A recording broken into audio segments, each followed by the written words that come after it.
கலிங்கராணி. நண்பர்களே, நள்ளிரவிலே நாம் வந்த காரியம் முடிந்துவிட்டது. பாசறை சென்று படுத்திருங்கள். பகலிலே நாட்டின் எதிர்கால அமைப்பு ஏற்பாடாகும். அரசியார் பணிந்துவிட்டார். முழு விவரம் கொலு மண்டபத்தில் கூறுகிறேன் என்று கூறினான். படையின் சந்தோஷ ஆரவாரம் அதிகரித்தது. ஜெயகோஷம் கடலொலி போல் ஆனது. படை பிரிவு பிரிவாக பாசறைக்கு சென்றன. அரசியோ அதையும் கவனியாமல் பீடத்திலே கரிமுகனை இருக்க கூறி பல பல காதல் சம்பவங்களை கூறிக்கொண்டே வந்தாள். புதிய மலர் தோட்டத்திலே உலவும் போது என் மேனி பொன்னிறமானது என்று கூறவில்லையா? ஆம், சொன்னேன். ஆனால் அது காதலுக்காக கூறவில்லையே. ஆரியன் அன்று அவன் பூஜிக்கும் தேவியின் சிலை பொன்னால் செய்ய வேண்டும் என்று கூறினான். பொன் சிலையை பூஜிப்பானேன்? பொன்னிற மேனி கொண்ட எமது அரசியாரே எமக்கு தேவி என்று சொன்னது உண்டு.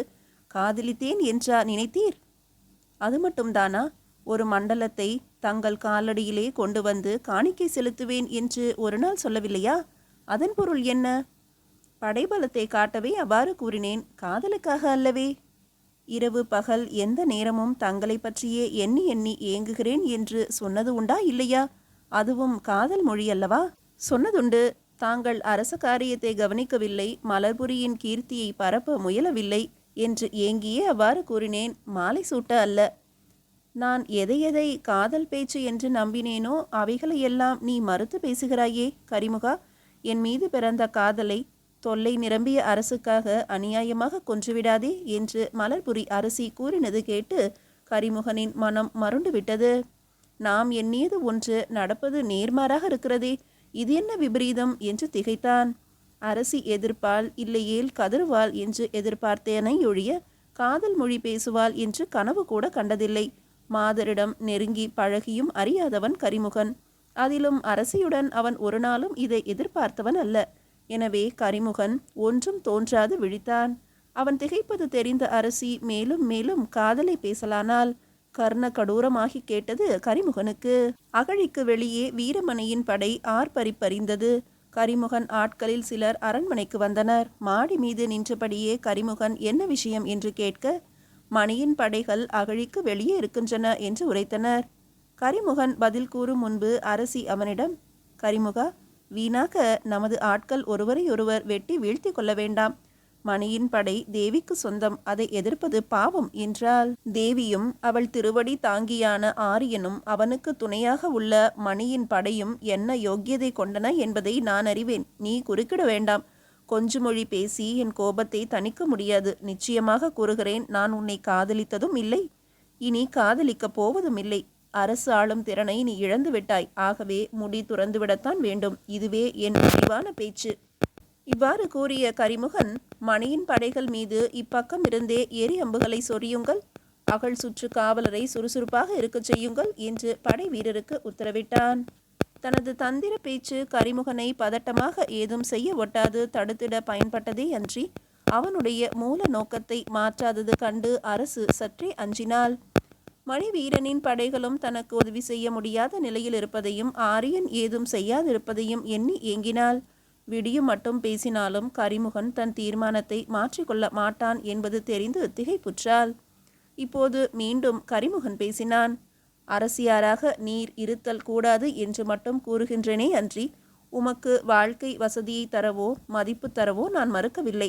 மலர்புரியின் நிலைமையை உத்தேசித்து மலர்புரியின் புகழ் மங்கி வருவதை போக்க வேண்டும் என்பதற்காகவே நான் இக்காரியத்தை செய்ய துணிந்தேன் என்று கரிமுகன் தன் நோக்கத்தை விளக்கி உரைத்தான்.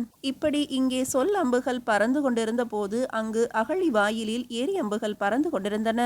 வீரமணி அகழியை கடக்க பலவித முயற்சிகள் செய்து பார்த்தான், முடியவில்லை. கரிமுகனின் படை உள்ளே என்னென்ன காரியம் செய்கிறதோ, அரசியை காவலில் வைத்துவிட்டதோ, அரசியின் உயிருக்கு ஏதேனும் ஆபத்து நேரிட்டதோ என்றெல்லாம் வீரமணி எண்ணி ஏங்கினான். ஆரியன் தேவி கோயிலிலே கொலு மண்டபத்திலே கோலாகலமாக வீற்றிருந்தான். அவனுடைய சூது பலித்து வருவது கண்டு சந்தோஷித்தான். கரிமுகனை கொண்டு அரசியின் கர்வத்தை அடக்கிவிட்டோம். கரிமுகனின் செயலை கண்டு வெறுப்படைந்துள்ள மக்களை கொண்டு இனி கருமுகனை அடக்க வேண்டும் என்று தீர்மானித்து பொழுது விடியட்டும் என்று காத்திருந்தான். அரசியை கரிமுகன் அரண்மனையிலே காலம் கடத்த விடவில்லை. அரசிக்கு வேறொரு வழி தோன்றிற்று. சரி, என் முடியை துறப்பதானால் அதை அரச வம்சத்தாருக்கே தர வேண்டும். நீ படைத்தலைவன். ஆகவே தேவி சன்னதியிலே என் கிரீடத்தை வைத்து விடுகிறேன். நீ உன் அரசிக்கு கேடு செய்தது போல தேவி கோயிலிலும் உன் துடுக்குத்தனத்தை காட்டி முடியை எடுத்து அணிந்து கொண்டு மலர்புரியை 4வது அரசாக்கு என்று வெறுத்து கூறுபவள் போல பேசினாள். கரிமுகன் அதற்கு இசைந்தான். இருவரும் தேவி கோயிலுக்கு சென்றனர். ஆனந்தமாக உள்ளே அமர்ந்திருந்த ஆரியன் இந்த எதிர்பாராத சம்பவத்தை கண்டு ஆச்சரியப்பட்டான். ஏதும் அறியாதான் போல கரிமுகனை நோக்கி, அரசியை கைதியாக்கியா இங்கு கொண்டு வந்தாய்? உன் அக்கிரமம் அரண்மனையோடு நிற்கட்டும். ஆலயத்திலுமா நுழைந்தாய்? உன் பேச்சை கேட்டு படை நடக்கவும் பயந்த மக்கள் பதுங்கிக் கொள்ளவும் நீ கொக்கரிக்கவும் அரசி துயர் உறுதலுமான காலம் வந்ததே. இதற்கு என்ன செய்வது என்று கூறினான். ஆரியனின் மொழியை கேட்டு அரசியின் மனம் உருகிற்று. என்ன வாஞ்சை இவருக்கு! ஒரு ராஜ்யத்தை அபகரிக்கும் அக்கிரமக்காரனிடம் அச்சமின்றி பேசுகிறாரே எதிர்த்து. தேவியின் அருள் பெற்றவரிடம் இவன் என்ன செய்ய முடியும் என்று எண்ணி துக்கத்தையும் மறந்து புன்சிரிப்புடன் ஆரியனின் பாதத்தில் விழுந்து வணங்கி, ஆலய அரசே, கரிமுகனின் படைபலம் என் பட்டத்தை தட்டி பறிக்க வேண்டும் என்பது தேவியின் திருவுள்ளமாக இருப்பின் அதை நான் மாற்ற முடியுமா? அவள் ஆணைப்படி நடக்கட்டும் என்று கூறிவிட்டு கைகூப்பி நின்றாள். கரிமுகன் ஆரியனை நோக்கி, கூறுமையா, கோயில் காவலரே, தேவியின் கட்டளையை கூறும் என்றான். ஆரியன் சற்று திகைத்தான். தன் ஏற்பாட்டின்படியே கரிமுகன் இப்புரட்சியை நடத்தினான் என்ற போதிலும் கரிமுகனின் கரம் வலுத்துள்ள அந்த நேரத்தில் அவன் முடிவுடன் ஆலயம் வந்துள்ளானோ என்று அச்சமாகத்தான் இருந்தது. கரிமுகனை துரோகி, புரட்சிக்காரன் என்று மக்கள் கருத வேண்டிய அளவுதான் புரட்சி இருக்க வேண்டும் என்று ஆரியன் நினைத்தான். ஆனால் மக்கள் ஒரே அடியாக அடங்கிவிடுவர் என்று ஆரியன் கருதவில்லை. பெருத்த அமளி நடக்கும். ஊர் மக்களின் எதிர்ப்பு கரிமுகனின் படைபலத்தை ஒடுக்கிவிடும் என்று எண்ணியிருந்தான். கரிமுகனின் கரம் மிக அதிகமாக ஓங்கிவிட்டதே என்று கலங்கினான். இந்த சமயத்திலே தேவி சேனையை வெளியே அனுப்பியதும் தவறு என்று எண்ணி வருந்தினான். ஆலயத்துக்குள் இருந்த நிலையில் இருக்கையில் தீ தீ தீ என்று பெரும் கூச்சல் கேட்டது. மலர்புரி வீதியிலே பல இடங்களில் நெருப்பு பிடித்து கொண்டு விட்டது. தீ பரவியபடியே இருந்தது. ஊர் மக்கள் ஓவென்று கூவிக்கொண்டு அல்லோல கல்லோலப்பட்டனர். பாசறைகளிலே ஆயுதங்களை போட்டுவிட்டு படை வீரர்கள் தீ அணைக்க வந்தனர். கரிமுகனின் புரட்சியை அடக்க தம்மிடம் போதுமான ஆயுத பலம் இல்லையே என்று எண்ணி ஏங்கிய மக்கள் சிலர் கூடி பேசி தத்தம் வீடுகளுக்கு தீயிட்டுக் கொள்வது என்றும், தீ பரவினால் ஊரிலே படையிடம் உண்டான அச்சமும் பறந்து போகும், அளவுக்கு பயமும் குழப்பமும் ஏற்படும். அந்த சமயத்திலே படை வீரர்களும் ஏமாறுவர். அதே நேரத்தில் பாசறைக்கு புகுந்து ஆயுதங்களை எடுத்துக்கொள்வது என்றும் தந்திர திட்டங்கள் வகுத்து அதன்படியே சில தன்னலமற்ற தியாக புருஷர்கள் எத்தகைய கஷ்ட நஷ்டம் ஏற்கவும் துணிவு கொண்டு தத்தமது மாளிகைகளிலே தீ மூட்டிவிட்டனர். தீயை அணைக்க பலர் கூடும் முன்பு தீ பரவலாயிற்று. அவர்கள் எண்ணியபடியே ஊர் மக்கள் புரட்சியையும் கரிமுகன் படையையும் மறந்து தீ தீ என்று கூவிக்கொண்டு பெண்டு பிள்ளைகளை காப்பாற்றவும் பேழைகளை தேடவும் ஆயினர். தமது வீட்டு மக்களை காப்பாற்றும் நினைவுமன்றி அந்த தியாக புருஷர்கள் ஓடோடி சென்று பாசறை புகுந்து ஆயுதங்களை வாரி வாரி எடுத்து தமது தோழர்களுக்கு கொடுத்தனர். ஆயுதங்கள் கிடைத்ததும் மக்கள் சந்தோஷ ஆரவாரம் புரிந்து தீர்ந்தான் கரிமுகன் என்று கூவிக்கொண்டு ஆயுதங்களை சுழற்றினர். இதற்குள் தீ அணைப்பு வேலையும் ஒரு வாரம் முடிந்தது. கோயிலுக்குள்ளே குமுறி கிடந்தவர்கள் ஒரு பக்கம் தீ அணைக்கப்படுவதையும் மற்றொரு புறம் ஆயுத ஒலி எழும்புவதையும் கேட்டு விஷயம் விளங்காது திகைத்தனர். இதனிடையில் அகழிவாயில் அமளியை கண்ட ஆயுதம் தாங்கிய அறப்போர் வீரர்கள் கரிமுகனின் கட்டளையால் போரிட்ட கூட்டத்தை தாக்கி அகழி பாலத்தை பழையபடி பொருத்தினர். மணி வீரனின் படைகள் வீராவேசத்துடனும் களிப்புடனும் நகருக்குள் பிரவேசித்தன. ஆயுதம் இழந்த கரிமுகனின் ஆட்கள் ஒருபுறம், ஆயுதம் தாங்கிய மக்களின் எதிர்ப்பு மற்றொரு புறம். மணி வீரனின் படைதரும் உதையும் பட்டு மூளைக்கு மூளை ஓடவும் பதுங்கவும் மண்டை நொறுங்கி சாகவும் ஆயினர்.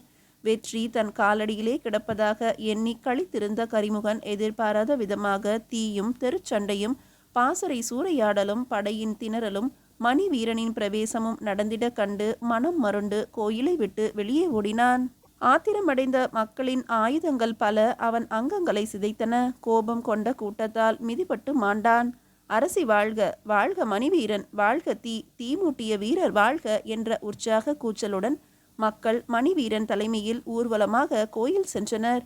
எதிர்பாராது இத்தனை சம்பவங்கள் நடந்ததால் மலர்புரி அரசியின் மனம் குழம்பி மயங்கி பிரங்கையின்றி கீழே கிடக்க ஆரியன் அரசியின் முகத்தில் நீர் தெளித்து கொண்டிருப்பதை வீரமணி கண்டு வாளை உருவினான். இவ்வளவு அமளிக்கும் அக்கிரமத்துக்கும் காரணமாக இருந்த ஆரியனை வெட்டி வீழ்த்துவது என்ற முடிவுடன். வீரமணி ஓங்கிய வாள் மட்டும் ஆரியனின் கழுத்திலே விழுந்திருந்தால் மலர்புரியை பிடித்திருந்த பீடை தொலைந்திருக்கும். தமிழகத்தை அரிக்கும் புழு செத்திருக்கும். கூறிய அந்த வாள் ஆரியனின் சிரத்தை சோதிக்க துடித்தது. உரையை விட்டு வெளிவந்த அவ்வாள் புற்றிலிருந்து சீறி வெளிக்கிளம்பிய நாகம் போலவும் குகையை விட்டு கூய்ச்சலுடன் பாய்ந்தோடி வந்த புலி போலும் இருந்தது. ஆனால் வீரமணியின் கரத்திலிருந்த வாள் திடீரென வீரமணியின் கரத்திலிருந்து தடுக்க முடியாத சக்தியினால் பிடுங்கப்பட்டு சரேல் என்று மேலுக்கு கிளம்பி கோயில் கூட சுவர்ந்தடுவே போய் ஒட்டி கொண்டு நின்றது. வீரமணி ஆச்சரியத்தால் அதென்ன என்று கூவினான். ஆரியன் சிரித்துவிட்டு, அவள் ஆணையடா தம்பி, தீபத்தை அணைக்க உன்னால் முடியுமா? தேவியின் புதல்வனை உன் வாள் என்ன செய்யும்? அதோ பார், அது தொங்குவதை. ஏன் உன் உடல் பதறுகிறது? முட்டாளே, என்னை கொல்ல உன்னால் முடியுமா? உன் வீரம் எங்கே, வாள் எங்கே என்று கம்பீரமாக பேசினான். வீரமணியோ ஆச்சரியத்தால் திக்பிரமை அடைந்திருந்ததால் பதில் உரைக்க நான் எழவில்லை. உருவிய வாள் உயர பறந்து சென்று கூரையிலே தொங்குவதைக் கண்டு அவன் ஏதும் புரியாது திகைத்தான். கரத்தை விட்டு கட்கத்தை ஒரு சக்தி இழுத்ததும் அதை தடுக்க தனக்கு சக்தி இல்லாமல் போனதும் அவனுக்கு ஆச்சரியத்தை மட்டுமல்ல மிரட்சியை கொடுத்தது. ஒருவேளை தேவிக்கு இந்த சக்தி இருக்கிறதா என்று சந்தேகித்தான். ஆரியனுக்கு ஆபத்து வருவது அறிந்தே தேவி தன் கரத்தில் இருந்த கட்கத்தை பிடுங்கிவிட்டாளோ என்று எண்ணினான். ஆரிய புரட்டை அவன் அறிவான். ஆனால் கத்தி எப்படி தன் கரத்தை விட்டு உயர தாவி சென்றது என்பது பற்றி விளங்காததால் அவன் மனம் மருண்டது. வீரமணி ஆச்சரியத்தால் தாக்குண்டு நின்ற சமயம் அரசியின் கண்கள் திறந்தன. கை கூப்பினாள். ஆரியன் ஆசீர்வதித்து, அரசியே, என்னை பராசக்தியின் அருளால் நீ காப்பாற்றிவிட்டாய். அவள் மலரடி வணங்கு. இதோ பார், மேலே தொங்கும் கத்தியை. இது என் கழுத்தை தேடி வந்தது. தேவி அதனை மேலுக்கு அழைத்து கொண்டாள். இதனை என் மீது வீசினான் இந்த வீராதி வீரன். தலைகுனிந்து நிற்கிறானே இந்த மணி. கேள் அவனை, பார் அவன் முகத்தை. வீசிய கத்தியின் சக்தி எங்கே? வீரா, உன் கத்தி வீச்சு தேவியின் கண் வீச்சின் முன்பு எம்மாத்திரம் என்று ஆரியன் கேலி சிரிப்புடன் கூறினான். வீரமணியை அரசி கோபத்தோடு நோக்கி, என்ன துணிவு உனக்கு? மணிவீரா, நீயுமா கரிமுகன் போல கெடுமதி கொண்டாய்? அவன் என் அரசை கவிழ்க்க பார்த்தான். நீ ஆரிய முனியை கொல்ல துணிந்தாயா? ஏன் இவ்வளவு பாதக எண்ணங்கள் பிறந்தன என்று கோபமும் சோகமும் ததும்ப கேட்டாள். வீரமணியின் செவியிலே இவை ஏதும் கேட்கவில்லை. வெடுக்கென்று வாளை இழுத்தது எது? அந்த சக்தியின் மர்மம் என்னவென்று எண்ணுவதிலேயே அவனுடைய சிந்தனை புதைந்து கிடந்தது. ஆரியன் அரசியிடம், அம்மே, இவன் ஆணவத்தை தேவி அழித்தாள். நான் வாழ வேண்டும் என்பது அவள் சித்தமாக இருக்கும்போது இந்த பித்தன் என்னை கொல்ல துணிந்தால் அது நடக்குமா? நெருப்பை கரையான் அரிக்குமா என்று கூறி கடகடவென்று சிரித்தான். நல்ல வேளை, தேவியின் அருளால் தாங்கள் தப்பினீர்கள். உத்தரவிடும், இவனை என்ன செய்வது? அரசி கேட்க, காராகிரகமே இவனுக்கு சரியான தண்டனை என்று கூறிட வீரமணியை சூழ்ந்து கொண்டனர் சில வீரர்கள். வீரமணிக்கு வீரர்கள் தன்னை சூழ்ந்து கொண்ட போதுதான் தன் நிலை தெரிந்தது. அரசியே, இது பெரும் பழி. என்னை வீணாக சந்தேகிக்க வேண்டாம். ஆரியனே கரிமுகனை தூண்டியவன் என்று கூவினான். அரசியோ போர் வீரர்களை அழைத்து, இழுத்து செல்லுங்கள் இவனை என்று உத்தரவிட்டாள். மணி வீரனின் ஆட்களுக்கு மனம் சஞ்சலமாக இருந்தது என்ற போதிலும் அரசியின் உத்தரவுக்கு அஞ்சி வீரமணியை கைது செய்தனர். மேலும் கத்தி கூரைக்கு சென்ற சம்பவம் அவர்களுக்கு ஆச்சரியத்துடன் பயத்தை கிளப்பிவிட்டது. எனவே வீரமணியை கைது செய்யாவிட்டால் தங்களுக்கு ஆபத்து வருமே என்று பயந்தனர். வீரமணியை சிறைக்கூடத்திற்கு இழுத்து சென்ற போது ஊர் மக்கள் பதறினர். கோயிலிலே நடைபெற்ற ஆச்சரியமான சம்பவத்தை கேட்டு மக்கள் ஏதும் கூற இயலாது திகைத்தனர். வெற்றியின் ஆனந்தம் ஆரியனின் முகத்திலே புதியதோர் ஜொலிப்பை தந்தது. கரிமுகன் செத்தான். கர்வமிக்க மணிவீரன் சிறை புகுந்தான். ஊரிலே நமது மகிமை பற்றியே பேச்சாக இருக்கிறது. இனி நமது எண்ணம் சுலபத்தில் ஈடேறும் என்று எண்ணி கழித்தான். உத்தமன் மட்டுமே ஆரியனை ஒழிக்க மிச்சமாக இருந்தவன். பெரும்பாலானவர் ஆரியனிடம் தேவசக்தி இருக்கிறது என்று நம்பி நடுங்கி வந்தனர். அரசி ஆரியனின் அடி பணிந்துவிட்டு ஆசி பெற்று அரண்மனைக்கு சென்றாள். அன்று முதல் ஒரு கிழமை வரையில் தேவியின் சக்தியால் கூரைக்கு பறந்து சென்ற வாள் தரிசனமும் அதற்கான பூஜையும் நடைபெற்றது. ஊர் மக்கள் திரள் திரளாக வாளை வணங்கினர். சகலரும் தேவி சக்தியே இந்த ஆச்சரியத்துக்கு காரணம் என்று கருதினர். ஆரிய புரட்டுகள் பற்றி அடிக்கடி போதித்து வந்த கரிமுகனின் ஆசிரியரிடம் சென்று சிலர் இது பற்றி கேட்டனர். அவரும் ஆலயம் சென்று வாளை கண்டார். நெடுநேரம் யோசித்தார். வீடு திரும்பினார். ஏடுகளை புரட்டி பார்த்தார். சிரித்தார். அவருக்கு விஷயம் விளங்கிவிட்டது. ஆரியன் மிகுந்த விவேகத்துடன் அற்புத நிகழ்ச்சி ஏற்பட செய்திருக்கிறான் என்பதை அறிந்தார். தமிழர் ஆரியன் மயக்க மொழியை மெய்நெறி என்று நம்பத் துணிந்தது கண்டு ஆயாசமடைந்தார். தான் அறிந்த உண்மையை ஊராருக்கு உரைத்திட கருதினார். சந்தர்ப்பத்தை எதிர்நோக்கி இருந்தார். ஊரெங்கும் ஆரியனின் மகிமையை பற்றிய பேச்சாகவே இருக்க கண்டு ஏங்கினார். ஆலயம் என்பது ஆரிய கோட்டை என்பதும், தந்திர யந்திரம் என்பதும், பாமரருக்கு பலிபீடம் என்பதும், சிந்தனை சுதந்திரத்தை இழந்தவர் சிக்கி சிதையும் சிலந்தி கூடம் என்பதும் அவருக்கு தெரியும். அதனை தெரிந்திருந்த தமிழரோ அதனை மறந்தனர். சூதுகளை சூத்திரங்கள் என்று நம்பியும் மமதையாளரின் போக்கை மகிமை என்று எண்ணவுமான நிலை பெற்றது கண்டு வாடினார். வீரமணியின் வாள் உரையிலிருந்து வெளியே எடுக்கப்பட்டதும் அது அவன் கரத்திலிருந்து மேலுக்கு இழுக்கப்பட்டது. தேவி சக்தியினாலும் அல்ல, மந்திரத்தினாலும் அல்ல, சாதாரண காந்த சக்தியினாலே என்பது அவருக்கு தெரியும். ஆனால் அவர் கூறும் மொழி கேட்க ஆட்கள் இல்லை.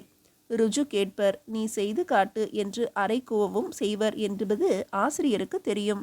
தமிழர்கள் அறிவுத்திறனால் இயற்கையின் கூறுகளை, உண்மைகளை கண்டறிந்து இயற்கையின் சக்தியை மனிதனின் தேவைக்கு உபயோகித்ததை அவர் அறிந்தவர். போர் முறைகளில் தமிழர் எவ்வளவு அபூர்வமான முறைகளை கையாண்டனர் என்பதும் அவருக்கு தெரியும். உரையிலிருந்து எடுக்கப்பட்ட வாள் மேலுக்கு எழும்பியது போன்ற அற்புதங்கள் பலவற்றை தமிழர் தமது வாழ்க்கை நடைமுறையிலே காட்டி வந்தது ஏட்டினால் அவருக்கு தெரிந்தது. அத்தகைய ஏடுகளை தமிழர் மறந்து ஆரிய கற்பனைகள் மலிந்து சூதுகள் நெளிந்து கிடக்கும் ஆரிய ஏடுகளை கேட்டும் படித்தும் மதிக்கெட்டு வருவது அவருக்கு மிகவும் வருத்தமூட்டிற்று. இந்த வாழ் சம்பவத்தின் உண்மையை ஊர் மக்கள் உணரும்படி செய்யாவிட்டால் ஆரியன் எது சொன்னாலும் கேட்டு நம்பவும், எதை செய்தாலும் சரி என்று கூறி தலையசைத்து தாசராகவும் தமிழர் தயங்க மாட்டார்கள் என்பது தெரிந்து அவர் திகில் கொண்டார்.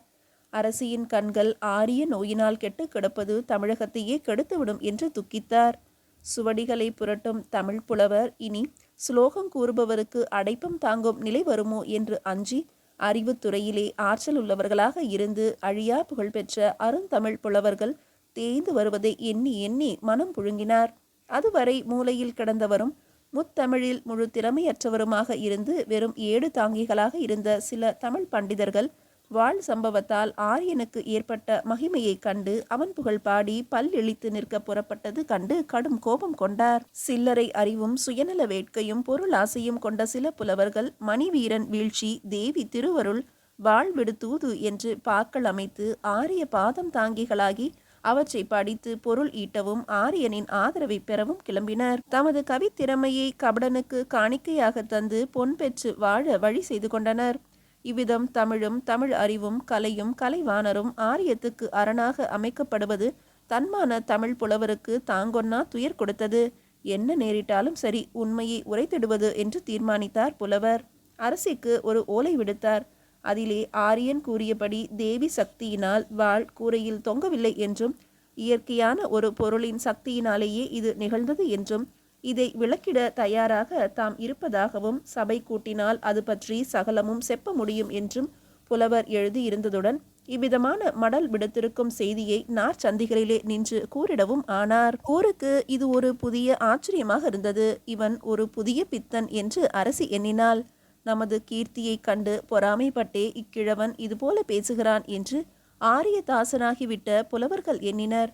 ஆரியனோ ஒரு எதிர்ப்பு மடிந்தால் மற்றொன்று பிறக்கிறதே, என்ன செய்வது என்று ஏங்கினான். சபை கூடிட அரசி ஏற்பாடு செய்துவிட்டால் ஊர் திரண்டது. போலி புலவர்கள் ஆரியனுக்கு பரிவாரமாக நின்றனர். அஞ்சா நெஞ்சினராக புலவர் சபை புகுந்து அரசியை வணங்கினார். ஆரியன் அவரை அலட்சியமாக பார்த்தான். ஆரியனே கேளாய், கெண்டை வீசி விரால் இழுத்திடும் வகை போல ஆரிய காரியம் நடைபெறுகிறது. தேவி திருவருள் என்று பேசி நீ மக்களுக்கு மனமருள் உண்டாக்கினாய் என்று நான் உன் மீது குற்றம் சாட்டுகிறேன் என்று கூறினார். ஆசனத்தில் அமர்ந்தபடியே ஆரியன் பேசினான். புலவனிடமல்ல, அரசியிடம். தேவி திலகமே, இந்த புலவனை இந்த காரிய மாற்றம் தாங்கள் நியமித்து எவ்வளவு நாட்களாயின என்று கேலி மொழி பேசிய ஆரியன் நடுங்கும்படி புலவன் சொன்னான். ஏ பூசாரி, கெடுமதி எனும் உன் கோட்டை இடிய நாட்கள் வரும். உன் மமதை ஒழியும். வாழ் சம்பவத்தை தேவியின் வரப்பிரசாதம் என்று கூறி ஊரை எய்த்தால் இது முழு பொய், வெறும் தந்திரம். மணிவீரனின் வாள் கூரையிலே தொங்குவது போல எத்துணை வாளை வேண்டுமானாலும் தொங்கும்படி நான் செய்ய வல்லேன். வாள் மட்டுமல்ல, நீ வணங்கும் அந்த தேவியையே தொங்கும்படி செய்வேன். புலவனே, கவியாகாதே. வாள் ஒட்ட நறுக்கப்பட்டுவிடும். என்னை தூஷித்துவிடு, நான் கவலை கொள்ள மாட்டேன். என் அன்னையை மட்டும் ஏளனம் செய்யாதே. தேவியை நீ அறிய மாட்டாய். அவளுடைய அருளாலேயே என் உப்பை தின்று வளர்ந்த அந்த மணிவீரன் என் மீது வீசிய வாள் அவன் கரத்தை விட்டு இழுத்து எறியப்பட்டது. தேவியின் சக்தியே அதற்கு காரணம். ஆரியனே, உன் மொழியால் என்னை தவறான வழியிலே செல்லும்படி செய்ய உன்னால் ஆகாது. உன் மிரட்டலை நான் துரும்பாக மதிக்க மாட்டேன். உன் சூது தெரியாதவர்களிடம் உன் சொரூபத்தை காட்டு. தமிழன் என்ற உணர்ச்சியை இழக்காதிருக்கும் என்னிடம் வேண்டாம் உன் இருமாப்பை காட்டாதே. நான் பொண்ணுக்காக பொய் உரைக்கும் புலவன் அல்ல. பாமரருக்கு சாமரம் வீசி சொகுசாக வாழ ஸ்வர்ணம் தேடும் சோற்று துருத்தியும் அல்ல. உண்மைக்கு ஊழியன் நான். ஊர் முழுவதும் உன்னை நம்புகிறது. ஆனால் நான் உன்னை மதிக்க மறுக்கிறேன் என்று தைரியமாக கூறிய புலவரை நோக்கி, அரசி, புலவரே, பொங்காதீர், பொறுமையை இழக்காதீர், பெரியவரை பழிக்காதீர். வாழ் சம்பவம் தேவி சக்தி இல்லை என்று கூறுகிறீர். காரணம் மட்டும் கூறும். அது என்ன சக்தி என்பதை எடுத்துக்காட்டும். வீணாக தூற்றுவது விவேகமாகாது. மணிவீரன் கரத்திலிருந்த வாள் எப்படி அவன் கரத்தை விட்டு பறந்து மேலே சென்று தொங்கிற்று? அதற்கு காரணம் கூறு என்று கண்டிப்பாக கூறினாள். சபையோர் கை கொட்டினர். புலவர் உடனே கூறினார், அரசியாரே, மணிவீரனின் வாள் கோயில் மாடத்திலே தொங்குவது தேவி சக்திதான் என்று ஆரியன் எப்படி ருசுப்படுத்த முடியும் என்று அவர் சொல்கிறார். நான் நம்புகிறேன். நீர் மறுக்க வந்தீர். நீரே காரணம் காட்ட வேண்டும். அரசியாரே, மேகத்தை கண்டு மயில் ஆடுவது ஏன் தெரியுமோ தங்களுக்கு? புலவன் கேட்டான். ஆரியனோ அபாரமான அறிவு இவருக்கு என்று கேலி செய்தான். அப்போது அரசியாரும் சிரித்திட கண்ட செந்தமிழ் புலவன் அங்கு கூடியிருந்த சபையினர் அனைவரையும் ஒருமுறை உற்று நோக்கி, அரசியாரே, சபையோரே, மேகத்தை கண்ட மயில் ஆட காரணம் அந்த மேகத்திடம் மயிலுக்கு மகிழ்ச்சியூட்டி மயிலை தன் வசம் இழுக்கும் ஒரு காந்த சக்தி இருப்பதுதான். அதுபோலவே தேனில் உள்ள காந்த சக்தியே வண்டுகளை ரீங்காரமிட செய்கிறது. அழகில் உள்ள காந்த சக்தியே ஒருவர் மனதை மற்றொருவருடைய மனதுடன் பிணைக்கிறது. இயற்கை பொருள்களுக்குள்ள காந்த சக்தியின் தன்மையை அறிந்தோர் மணிவீரனின் வாள் காந்த சக்தியினாலேயே இழுக்கப்பட்டது என்பதை அறிவர். கோயில் மாடி கூரையிலே ஓரிடத்திலே ஆரியன் காந்த கல்லை அமைத்திருக்கிறான். அந்த கல்லின் காந்த சக்தியே மணிவீரனின் உருவிய வாளை தன்னிடம் இழுத்து கொண்டது. சந்தேகம் இருந்தால் கூரையிலே நான் குறிப்பிடும் அந்த கல்லை பெயர்த்து எடுத்துவிட்டு பிறகு வாளையோ வேறு எதையோ மேலே போகச் செய்ய உத்தரவிட்டு பாருங்கள். உரத்த குரலிலே தேவி தேவி என்று 1000 தடவை ஆரியன் அர்ச்சித்து பார்க்கட்டுமே. அசைகிறதா தேவி என்று பார்க்கிறேன். சபையினர் புலவரின் பேச்சு ஆரியனின் முகத்திலே ஒரு விதமான மாறுதலை உண்டாக்கியதை கண்டு ஒருவரையொருவர் பார்த்து கொண்டனர். அரசியோ ஆரியனோ புலவரின் அரைக்கூவலுக்கு பதில் கூறும் முன்பு சேவகர் சிலர் ஓடி வந்து, மணிவீரன் சிறைச்சாலையிலிருந்து தப்பித்து கொண்டு ஓடுகிறான், அவனை பிடிக்க ஆட்கள் கிளம்புகின்றனர் என்று கூறிடவே சபையிலே விசேஷ பரபரப்பு ஏற்பட்டது. இதுவும் உன் தேவியின் திருவருள் போலும் என்று புலவர் சிரித்து கொண்டே கேட்டார். சபையிலே இது சிரிப்பை உண்டாக்கவில்லை. மணிவீரன் ஓடிவிட்டான், சிறை கூடத்தை விட்டு தப்பித்து கொண்டான் என்ற சத்தம் பலமாகிவிட்டது. குழப்பத்தை உத்தேசித்து சபையை அரசி கலைத்து விட்டாள். சிறையிலே தள்ளப்பட்ட வீரமணி அங்காற்றும் சரியான உணவுமின்றி காவலாளிகளின் கடும் கோபத்தால் தாக்கப்பட்டு வருந்த வேண்டுமே என்பதை பொருட்படுத்தவில்லை. என்றைய தினம் நடன ராணியை பிரிய நேரிட்டதோ அன்றே உலகமே அவனுக்கு கொடும் சரியாகிவிட்டது. கலிங்க போர் முடிந்ததும் அக்கட்டழகியை திருமணம் புரிந்து கொண்டு காதல் சுவையை உண்டு கழித்து வாழலாம் என்று எண்ணி இருமாந்திருந்தவனுக்கு நேரிட்ட விபத்து அவன் மனதை மிக வாட்டிவிட்டதால் நடனாவை கண்டு அவளுடன் பேசி மகிழும் வரை அவன் தன்னை ஒரு சிறையிலே காலம் தள்ளும் ஒரு கைதி என்றே கருதி கொண்டிருந்தான். அவள் இல்லாத வாழ்வு நிலவில்லா வானமாக இருந்தது. உலகு தனது வழக்கமான வசீகரத்தை காட்டியபடிதான் இருந்தது. காலை கதிரோன் உதயமும் அது கண்டு கூடுகளிலிருந்து கிளம்பி கீதம் இசைத்த வண்ணம் சிறகை விரித்து செல்லும் பறவைகளும் கறவை பசு தன் கன்றுகளின் முதுகை நாவினால் அன்புடன் தடவி கொடுப்பதும் ஆகிய காட்சிகள் எப்போதும் போல நடந்து வந்தன. குயில் கூவ மறக்கவில்லை, மயில் நர்த்தனத்தை நிறுத்தவில்லை, தென்றல் வீசாமல் இல்லை, இயற்கை தன் எழிலை குறைத்து கொள்ளவும் இல்லை. ஆனால் இவைகள் முன்பு இன்பம் ஊட்டியது போல வீரமணிக்கு இன்பம் தரவில்லை. அவன் மனம் நெய் குறைந்த தீபமாயிற்று. காதலற்ற வாழ்வு அவனுக்கு கடும் சிறையாகவே இருந்தது. எனவே மலர்புரி அரசி ஆரியனின் மாயமொழி கேட்டு தன்னை சிறைப்படுத்தியதால் அவன் வருந்தவில்லை. ஆனால் வந்த காரியம் முடியவில்லையே என்று வருந்தினான். கலிங்க கிழவன் கூறிய குமரியை கண்டுபிடிக்கவில்லை. மலர்புரி அரசியின் கள்ள காதலின் கனி அக்கனி என்பது மட்டுமே அரசியுடன் பேசியதிலிருந்து தெரிந்தது. உத்தமன் திடீரென்று அங்கு வந்து சேர்ந்த மர்மம் என்ன என்பது தெரியும் முன்பு ஆரியனின் சதி நாடகம் நடக்கவே காரியம் வேறு விதமாகிவிட்டது. இவைகளை தீர விசாரித்து தக்க பரிகாரங்கள் தேடி கலிங்க கிழவனுக்கு கொடுத்த வாக்குறுதியை நிறைவேற்றிவிட்டு பிறகு நடனாவை சோழ மண்டலத்திலிருந்து வெளியேறச் செய்து எங்கேனும் ஓரிடத்தில் வாழ வேண்டும் என்பது வீரமணியின் எண்ணம். இது ஈடேற முடியாதபடி சிறைவாசம் ஏற்பட்டதே என்று கருதி கலங்கினான். சிறைக்கூடத்திலே ஆரிய முனிவனின் ஆதிக்கம் கூடாது என்று ஆரம்பத்திலேயே எதிர்த்து போராடி சிறைப்பட்ட பலரை கண்டான். அவர்களில் சிலர் மனம் உடைந்து கிடந்தனர். அவர்களை தேற்றி இரவு எவ்வளவு இருண்டு கிடப்பினும் விடிந்தே தீர வேண்டுமல்லவா? அதுபோலவே ஆரிய மலர்புரியை எவ்வளவு கப்பிக்கொண்டிருப்பினும் தமிழ் உணர்ச்சி ஒரு நாள் உதிக்கப் போவது உறுதி. நீங்கள் சிந்திய இரத்தமும் வடித்த கண்ணீரும் வீண் போகாது. வெண்ணெய் திரண்டு வரும் சமயத்திலே தாழி உடைந்த கதை போல ஆரியனின் சதி செயலை அரசியார் உணரும்படி செய்ய சரியான சமயம் கிடைத்தது என்று எண்ணிய நேரத்திலே அவன் ஏதோ ஒரு மாய வித்தை செய்து என் ஏற்பாட்டை கெடுத்து விட்டான். அதனாலேயே அவன் தலை தப்பிற்று, நானும் சிறைப்பட்டேன் என்று வீரமணி கூறினான். அப்படி என்ன மாய வித்தை செய்தான் என்று ஒருவன் கேட்டான். அது உண்மையிலேயே மாயம்தான். தேவி கோயிலிலே நான் ஆரியனின் சிரத்தை வெட்ட கத்தியை ஓங்கினேன். ஆனால் ஏதோ ஒரு சக்தி என் கையிலிருந்த கத்தியை மேலுக்கு இழுத்து கொண்டது. வாள் கோயில் கூரையிலே போய் தொங்கிற்று என்றான் வீரமணி. அப்படியா? அது ஆச்சரியம்தான் என்று பலர் வியந்தனர். இப்பேச்சை கேட்டுக்கொண்டிருந்த ஒரு கைதி கேலி சிரிப்புடன் பேசலானான். மகா பெரிய ஆச்சரியம்தான். தேவி கோயில் கூரை மீது மாகாளி உட்கார்ந்து கொண்டு இவன் வீசிய வாளை மேலுக்கு இழுத்து கொண்டாள். இதுதானே உங்கள் எண்ணம்? ஆச்சரியமாம் ஆச்சரியம். பாருங்கள் என் இரு கரங்களை. இவை செய்த ஆச்சரியம் அது. ஆமாம், இப்போது எலும்பும் தோலுமாகி கிடக்கும் இக்கரங்கள் செய்து தந்த ஆச்சரியம்தான். உங்களுக்கு திகைப்பை உண்டாக்கிவிட்டது. ஏன் என்னை விரைத்து பார்க்கிறீர்கள்? கிழவனுக்கு புத்தி குழம்பிவிட்டது என்று நினைக்கிறீர்களா? நான் புத்தி சுவாதீனத்துடனேயே பேசுகிறேன். என் திறமையே என்னை சிறையிலே தள்ளிற்று. அந்த திறமையே ஆரியனின் தலையை தப்ப வைத்தது.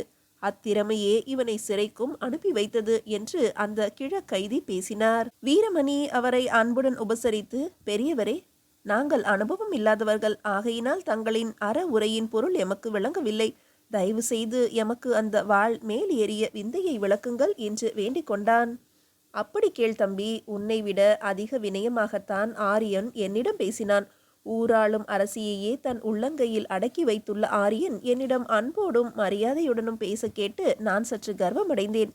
நமது பெருமையை உணர்ந்து நம்மிடம் அடக்க ஒடுக்கமாக ஆரியன் நடந்து கொள்கிறான். அவன் மற்றவர்களை அடிமை போல் நடத்தினால் நமக்கென்ன? நம் வரையில் அவன் மதிப்பு தருகிறான் என்று என் சுயநலத்தை மட்டுமே பெரிதென்று எண்ணினேன். நமது தமிழரில் பலர் இத்தகைய நினைப்பினாலே நாசமாகின்றனர். என்னிடம் அந்த ஆரியன் சரியாக நடக்கிறான். எனக்கு ஒரு கேடும் செய்யவில்லை. என்னிடம் ஆணவகமாக நடந்து கொள்ளவில்லை. மற்றவர்களை அவன் எப்படி நடத்தினால் எனக்கென்ற என்று எண்ணுவது ஆரியம் வளர மறைமுகமாக ஆக்கம் தருவது. இதனை நான் அன்று உணராமல் ஆரியன் அடக்கமாக பேசுகிறான், அன்புடன் பேசுகிறான் என்று எண்ணி அகமகிழ்ந்தேன். அதன் விளைவுதான் இச்சிறைவாசம். அவர் பேச்சை கேட்டுக்கொண்டிருந்தவர்களுக்கு கிழவன் சுற்றி வளைத்து பேசிக் கொண்டிருக்கிறாரே, விஷயத்துக்கு வர காணோமே என்ற சலிப்பு ஏற்பட்டது. அதையும் கிழவன் யூகித்தறிந்து கொண்டு, கிழவன் வம்பளக்கிறான் என்று எண்ணுகிறீர்களா? கேளுங்கள் என் துயர்மிக்க கதையை. நான் ஒரு சிற்பி. கட்டிட வேலையில் கை தேர்ந்தவன். எத்தனையோ மன்னர்கள் நான் கட்டிய மண்டபத்திலே தர்பார் செய்திருக்கின்றனர். எவ்வளவோ அரச குமாரிகளுக்கு நான் அழகான உப்பரிகைகளை அமைத்து கொடுத்திருக்கிறேன். கோட்டை அமைப்பதும் சுரங்க வழிகள் அமைப்பதும் பொறிகள் அமைப்பதும் எனக்கு பிரியமான வேலைகள். என் திறமையை தெரிந்து கொண்ட ஆரியன் ஓரிரவு என் வீடு தேடி வந்தான். அரசியை ஆட்டி வைக்கும் ஆரியன் என் வீடு தேடி வந்ததும் நான் மலைத்து போனேன். புன்னகையுடன் அவனை வரவேற்று ஆசனத்தில் அமர்த்தி அவன் அருகில் அமர்ந்து, என்ன விசேஷம்? இவ்வளவு சிரமப்பட்டு என்னை நாடி வந்த காரியம் என்ன என்றேன். உடனே அவன் சொன்னான், மலையில் இருக்கும் மூலிகையை வேண்டுபவன் அந்த மலை இருக்கும் இடம்தானே செல்ல வேண்டும். திறமை மிக்கவரே, உன்னை நான் தேடி வந்ததிலே வியப்பென்ன? உன் திறமைக்கு மூவேந்திரம் ஒன்றோ உன் வீட்டு வாயிற்படியிலே காத்து கிடக்க வேண்டும் என்று என்னை ஆரியன் புகழ்ந்தான். அவன் ஏதோ சுயநலத்துக்காகவே என்னை முகஸ்துதி செய்கிறான் என்று தெரிந்தது. ஆனாலும் அவன் புகழ்ந்தது எனக்கு ஆனந்தமாகத்தான் இருந்தது. ஊரெல்லாம் இவனை புகழ்கிறார்கள், இவன் நம்மை புகழ்கிறானே என்ற நினைப்பு என் நெஞ்சிலே தவழ்ந்தது. நானும் ஆரியனின் வலையில் வீழ்ந்தேன். ஆனாலும் அப்படியொன்றும் நான் திறமை உடையவன் அல்லவே. நான் ஒரு சாதாரண சிற்பி என்றேன். சிற்பி என்றால் சாதாரண விஷயமா? சிருஷ்டி கர்த்தா அல்லவா நீ? கரடுமுரடான கற்களை நீ கண்கவரும் உருவங்களாக்குகிறாய், உணர்ச்சியூட்டும் உருவங்களாக செய்கிறாய். அது லேசான காரியமா? கருங்கற்களிலே உன் கருத்தின் திறனையும் கைத்திறமையையும் காட்டி கலையின் இருப்பிடமாக்கி உருவமாக்கியதும் உள்ளம் பூரிப்போடு உலகுக்கு உரைக்கலாம். உனக்கு அந்த உரிமை இருக்கிறது. ஆகவே சிற்பியே, உன் சமர்த்தை நான் ஆண்டவனின் சமர்த்துக்கு ஈடானதாகவே மதிப்பிடுவேன். ஆண்டவன் கோயிலுக்கும் சிற்பியின் கூடத்துக்கும் வித்தியாசம் அதிகம் அல்ல என்றான் ஆரியன். நானும் அவன் வயப்பட்டு, என்னால் ஏதேனும் தங்களுக்கு காரியமாக வேண்டுமா? கூறுங்கள், செய்து தருகிறேன் என்றேன். அப்போது அவன் தேவி கோயிலுக்கு புது மாதிரியான அமைப்புகள் செய்து தர சொன்னான். நான் என் திறமையை காட்ட கோயில் மண்டபத்திலே 3 இடங்களிலே காந்த கற்களை அமைத்து தந்தேன். அந்த கற்கள் இருக்கும் இடத்தின் அருகே இரும்பால் ஆன எந்த பொருளை காட்டினாலும் காந்த கல்லின் சக்தியால் அப்பொருள் மேலுக்கு எழும்பிவிடும். நான் அமைத்து தந்த இந்த அற்புத கட்டிட வேலை முடிந்ததும் அந்த கபட வேடதாரி என் மீது பழி பல சுமத்தி இந்த சிறையிலை தள்ளிவிட்டான். நான் வெளியே இருந்தால் காந்த கல்லின் சக்தியை அவன் தேவி திருவிளையாடல் என்று கூறிட முடியாது. சூது பலிக்காது. ஆகவேதான் என்னை இங்கே அநியாயமாக தள்ளிவிட்டான் என்று கிழவன் கூறி அழுதிட, வீரமணி அவனை தேற்றிவிட்டு கத்தி மேலுக்கு எழும்பியதன் காரணம் விளங்கிவிட்டதால் மனக்குழப்பம் நீக்கப்பட்டு இனி சிறையை விட்டு எங்கனம் வெளியேறுவது என்ற யோசனையில் இறங்கினான். பல யோசனைகளுக்கு பிறகு வழி ஒன்று தோன்றிற்று. உணவு கொண்டு வருபவனை பிடித்து கட்டி உருட்டிவிட்டு அவன் உடைகளை தான் அணிந்து கொண்டு ஆவன செய்வது என்று முதலில் நினைத்தான். ஆனால் அவ்விதமாக பலர் தப்பித்து கொண்டதால் காவலாளிகள் சற்று எச்சரிக்கையுடனேயே நடந்து கொண்டனர். எனவே அந்த வழி சரியானதாக வீரமணிக்கு புலப்படவில்லை. சிற்பியுடன் கூர்ந்து பேசியதாலேயே வீரமணிக்கு சரியான வழி தோன்றிற்று. நான் இச்சிறையிலிருந்து தப்பித்து கொண்டு போக வேண்டும் என்று நினைத்திருந்தால் நெடுநாட்களுக்கு முன்பே போயிருப்பேன். ஆனால் நான் வெளியே போனால் பலன் இல்லை என்பதால் உள்ளேயே தங்கிவிட்டேன் என்றான் சிற்பி. மேலும், நீ தப்பி போனால் உனக்கு ஏதேனும் பலன் ஏற்படக்கூடும். நீயோ வாலிபன், வீரன். உன் போன்றவர்களாலேயே ஆரிய ஆதிக்கத்தை ஒழிக்க முடியும். இந்த வயோதிகனால் முடியாது. நீ தப்பி போக நான் ஒரு மார்க்கம் காட்டுகிறேன் என்ற கிழவர் உருக்கமாக கூறினார். பெரியவரே, உமது தியாக உணர்ச்சி, தமிழ் பண்பு இன்னமும் பட்டுப்போகவில்லை என்பதை காட்டுகிறது. நான் தப்பினால் உம்மை போன்ற உத்தமர்களை சிறையிலிட்ட அக்கொடியவனின் ஆதிக்கத்தை ஒழிக்க நிச்சயமாக வேலை செய்வேன். இனி மலர்புரியிலிருந்து கொண்டு அக்காரியம் செய்ய முடியாது. நான் வேறு மண்டலம் சென்று இக்காரியத்துக்கான வீரரை திரட்டி படையெடுத்து வரவே எண்ணுகிறேன் என்று உறுதிமொழி கூறினான். கிழவர் களிப்புடன் வீரமணியை கட்டி தழுவிக்கொண்டு, நீ நிச்சயமாக வெற்றி அடைவாய் என்ற நம்பிக்கை எனக்கு இருக்கிறது என்று பாராட்டினார்.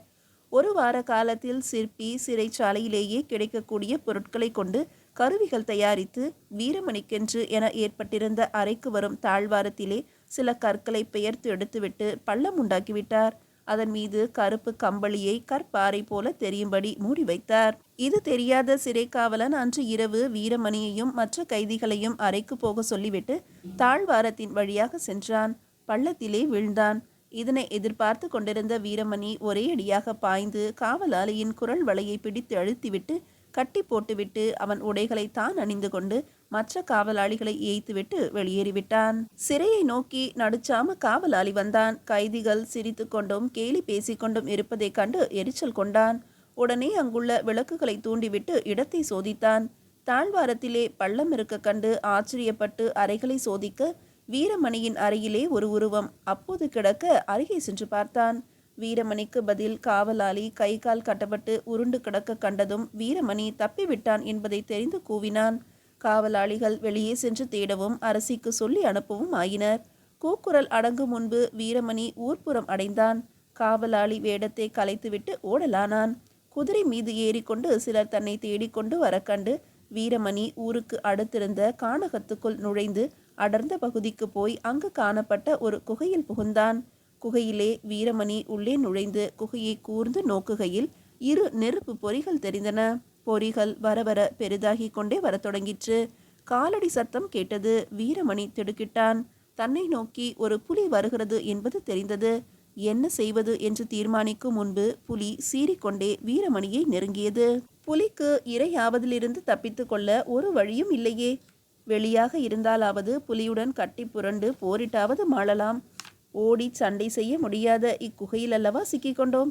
எப்படி தப்ப முடியும் என்று திகைத்த வீரமணியின் மனக்கண் முன்பு கேலி சிரிப்புடன் ஆரியன் நிற்பது போலவும் அவன் அடி வருடி கொண்டு மலர்புரி அரசி இருப்பது போலவும் நீர் புரளும் கண்களுடன் நடனாரி நிற்பது போலவும் தோன்றிற்று.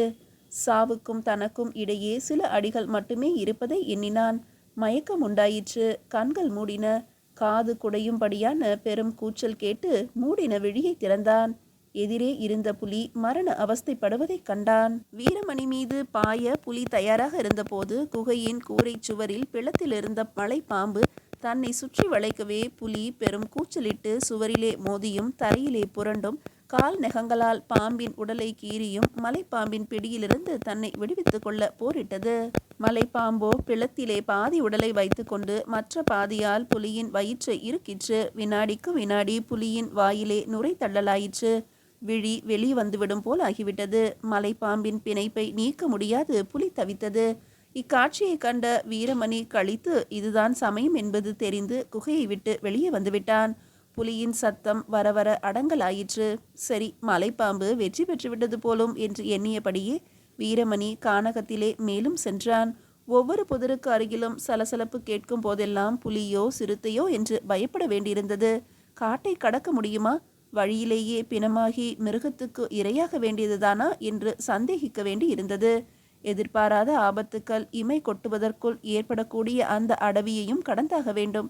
ஆரியம் போலவே அடவியும் உயிர் குடிக்கும் விஷ விலங்குகளின் விடுதிதானே என்று நினைத்து வீரமணி தனக்குள் நகைத்து கொண்டான். ஓரிடத்திலே கனி குலுங்கும் மாமரம் கண்டு பழத்தை பறித்து உண்ணான். அவனது ஆயாசம் சற்று தீர்ந்தது. பசி தொல்லை குறைந்தது. ஆனால் புதியதோர் ஆபத்து வந்து சேர்ந்தது. வீரமணி இரண்டோர் கனிகளை கையில் எடுத்துக்கொண்டு போக புறப்பட்டான். போகாதே, நில் என்று ஒரு குரல் கேட்டு திடுக்கிட்டான். ஆள் நடமாட்டமே இருக்க முடியாத அந்த அடவியில் பேச்சு குரல் கேட்டால் ஆச்சரியமாகத்தானே இருக்கும். சுற்றுமுற்றும் பார்த்தான். யாரும் தென்படவில்லை. மனப்பிராந்தி போலும் என்று எண்ணிக்கொண்டு 2 அடி எடுத்து வைக்க மறுபடியும் அக்குரல் கேட்டது. போகாதே, நில். வீரமணிக்கு ஆச்சரியம் போய் அச்சம் வந்துவிட்டது. யார் என்னை தடுப்பவன் என்று கூவி கேட்டான். பதில் இல்லை. மறுபடியும் போகத் தொடங்கினான். போகாதே, நில் என்று மறுபடியும் குரல் கிளம்பிற்று. மறுபடியும் வீரமணி குரல் எப்பக்கமிருந்து வருகிறது என்று கவனித்தான். மரத்து கிளையிலே ஒரு கிளியும் வேறொரு பக்கத்திலே குரங்கும் தவிர அவன் கண்களிலே ஆள் யாரும் தென்படவில்லை. இதேதடா பெரிய தொல்லை என்று சலித்து கொண்டே மறுபடியும் நடக்க, போகாதே, நில் என்று கூவிக்கொண்டே மரக்கிளையிலிருந்து கிளி பறக்க கண்டு வீரமணி வாய்விட்டு சிரித்து, அட, பேசும் கிளியா? என்னை நீ பயப்பட வைத்து விட்டாயே என்று கூறிக்கொண்டே கிளியை நோக்க அது வேகமாக பறந்து சென்றிட கண்டு, இவ்வளவு அருமையாக இக்கிளிக்கு பேச யார் சொல்லி கொடுத்தார்கள்? யார் பழக்கப்படுத்தி இருப்பார்கள்?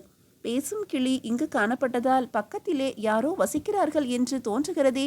இங்கே காட்டிலே யார் வசிப்பார்கள் என்று யோசிக்கபடியே நடக்கலானான். சிறிது தூரம் நடந்ததும் போகாதேனில் போகாதேனில் என்ற உரத்த குரலொலி கேட்டது. கிளியா இப்படி கூவிற்று என்று திரும்பி பார்க்க தன்னை நோக்கி 4-5 வேடர்கள் ஓடி வர கண்டான். அவர்கள் இளைக்க இளைக்க ஓடி வந்து வீரமணியின் எதிரே நின்றனர். அவர்களுடன் முன்பு வீரமணி கண்ட குரங்கும் இருக்க கண்டு, இக்குரங்கு ஜாடை காட்டியே இவர்களை அழைத்து வந்தது போலும் என்று எண்ணி, வேடர்களே, நான் வேற்றூர் போக கருதி இக்காட்டிலே புகுந்தேன். போகாதே, நில் என்று கூவிடும் கிளியும் ஆள் நடமாட்டம் கண்டால் உங்களுக்கு செய்தி கூற ஜாடை செய்யும் இக்குரங்கும் சற்று தொலைவிலே இருக்க கண்டேன். என்னை ஏன் தடுக்கிறீர்கள் என்று வீரமணி வேடர்களை கேட்டான். அவர்களுள் தலைவன் போல காணப்பட்ட ஒரு இளைஞன், கிளியும் குரங்கும் எம்முடையதுதான். நீர் யார்? ஏன் இங்கு வந்தீர்? கையிலே இருப்பது மாங்கனிதானே, ஏன் பறித்தீர் என்று கடுமையான குரலில் கேட்டான். நான் யார் என்று கூறினால் உங்களுக்கு தெரியாது. நீங்கள் இக்காட்டு வேடர்கள் என்பது எனக்கு தெரிகிறது. இக்காடு இன்னும் எவ்வளவு தூரம் இருக்கிறது? எவ்வளவு நேரம் பிடிக்கும் இதனை கடக்க என்று வேடுவ தலைவனை கேட்டான். வேடுவ தலைவனோ சிரித்தபடி, 1/2 மணி நேரத்திலே இந்த அடவியை கடந்து அடுத்த ஊர் போகலாம், நாங்கள் அனுமதித்தால் என்றான். நீங்கள் அனுமதிப்பதா? காட்டிலே நான் நடப்பதற்கு உங்கள் அனுமதி ஏன்? நாட்டிலே நடமாட அரசனின் அனுமதி வேண்டுமல்லவா என்று வேடுவ தலைவன் கேட்க, ஆம் என்றான் வீரமணி. அதே சட்டம் காட்டிலேயும் உண்டு. இங்கு அரசு எங்களுடையது. ஆகவே எங்கள் அனுமதியின்றி யாரும் இக்காட்டிலே நடமாட முடியாது. ஓஹோ, காட்டரசன் கூட்டமா நீங்கள்? சரி, என்னை அனுமதிக்க ஏதேனும் நிபந்தனை உண்டோ? நீர் எடுத்து சொல்லும் பொருளை தந்துவிட வேண்டும், அதுதான் இங்கு சட்டம் என்று கூறிக்கொண்டே ஒரு வேடுவன் களிப்புடன் கூத்தாடினான். மற்றவர்களும் எடு எடு என்று கூவிக்கொண்டு தாளமிட்டனர். வீரமணி தலைவனை நோக்கி, கொள்ளையடிக்கும் கொடியவர்கள்தானா நீங்கள்? சரி, என்னிடம் ஒரு பொருளும் இல்லை என்றான். கொள்ளை என்று நீ கூறுகிறாய், காணிக்கை என்று நாங்கள் சொல்கிறோம். சரி, உன்னிடம் பொருள் இல்லை என்று நீ சொன்னது முழு பொய். உன்னிடம் இருக்கும் பொருளை நான் அறிவேன், நீ அதை மறைக்க முடியாது என்று வேடுவ தலைவன் பேசினான். அந்த பேச்சிலே அதிகாரத்தை விட அதிக அன்பு தொனித்திட கண்ட வீரமணி ஆச்சரியப்பட்டு, உண்மையிலேயே என்னிடம் ஒரு பொருளும் இல்லை என்று மீண்டும் கூறினான். இதுவரை எப்போதாவது நம்மிடம் சிக்கியவர்கள் நாம் கேட்டதும் பொருள் இருப்பதாக கூறினதுண்டோ? மயில் கூட இறகு போடு என்று கேட்டாலா போடுகிறது என்று மற்றவர்கள் தலைவரிடம் கூறினர். இதற்குள் மற்றும் பல வேடுவர்கள் அங்கு வந்தனர். வீரமணிக்கு இவர்களிடமிருந்து தப்ப முடியாது என்பது விளங்கிவிட்டது. நிச்சயமாக சொல்லுகிறேன், என்னிடம் பொருள் ஏதும் இல்லை, என்னை சோதித்துக் கொள்ளலாம். கையிலே ஒன்றுமில்லை, மடியிலேயும் இல்லை என்று கூறிக்கொண்டிருக்கையிலே வேடுவர்கள் வீரமணியை பிடித்து கொண்டு இழுத்து சென்றனர். வீரமணி வேடுவ தலைவனை நோக்கி, ஐயா, இது அநீதி. நான் ஒருவன், நீங்கள் இவ்வளவு பேராக சூழ்ந்து கொண்டு என்னை துன்புறுத்துவது பேடிச் செயல். என்னை வதைத்தாலும் பலன் இல்லை, என்னிடம் பொருள் இல்லை, நான் பராரி என்றான். வேடுவ தலைவன் புன்சிரிப்புடன், இளமையும் எழிலும் செல்வம் அல்லவா? உன்னிடம் அவை பரிபூரணமாக இருப்பதை நீ இல்லை என்று கூற முடியுமா என்று கேட்டான். நீதியை அடுத்த அத்தியாயத்தில் காணலாம்.